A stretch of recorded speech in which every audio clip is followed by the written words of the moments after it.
Palasak na, palaging nababanggit at tila ba nawawalan na ng saysay ang pagbibigay ng solusyon sa issue ng sexual harassment.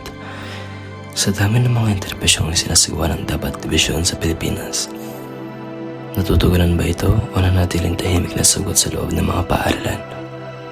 Sa ibinanyag na datos mula sa isang press conference sa pangunguna ni Atty. Glory Villamor dito sa Wesleyan University, Philippines, nabanggit na hindi pa rin nawawala ang mga kaso ng sexual harassment sa SDO Nueva Aurora. Isang suliraning madalas ay hindi na isa sa publiko, ngunit patuloy na nakakaapekto sa kaligtasan ng dignidad ng mga mag-aaral at guro. Okay. Ang sexual harassment ngayon is very madalas nang nangyayari sa mga, lalo sa mga kababaihan ngayon. And I think it is one of the most dapat tutuhan ng pansin ng mga tao kasi hindi dapat nararanasan ng isang tao yon, lalo na ng isang babae.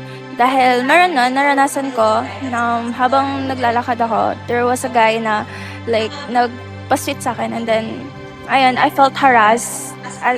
Kasi syempre, I'm just minding my own business and ganun, nangyari yung ganun. Ako, kahit journalist ako, nakararanas pa rin ako ng hindi ka nais-nais na mga komento at kilos. Minsan, hindi ito lantaran, pero ramdam mo. Kahit gaano ka kaayos o ka-professional, may mga taong lalampas pa rin sa hangganan. Kaya sa tingin ko, mahaba-haba pa ang lalakbayin para tuluyang masugpo ang sexual harassment. Malaki man o maliit, ang Department of Education sa tulong ng mga School Division Office ng SDO Aurora ay patuloy na gumagawa ng hakbang upang wakasan ang suliraning ito. Hindi sapat ang katahimikan.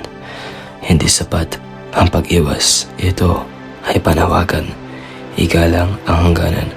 Protektahan ang dignidad at magsimula ng pagbabago ngayon.